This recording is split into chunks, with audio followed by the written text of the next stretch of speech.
উৎসবমুখর পরিবেশে মানুষ ভোট দিচ্ছে।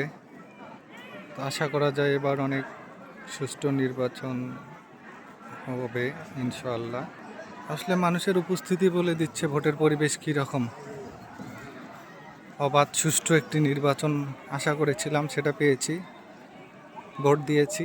দেখেন, নলডাঙ্গা উমেশচন্দ্র উচ্চ বিদ্যালয়। পুরুষ ভোটারের চেয়ে এখানে মহিলা ভোটারের উপস্থিতি অনেক বেশি, এখনও অনেকজন আসতেছে।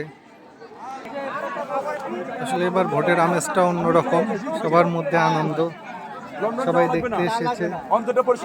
ভোট অনেক সুষ্ঠু পরিবেশে ভোট হচ্ছে। আমরা ৭১কে বিশ্বাস করি, আমরা গণতন্ত্রকে বিশ্বাস করি।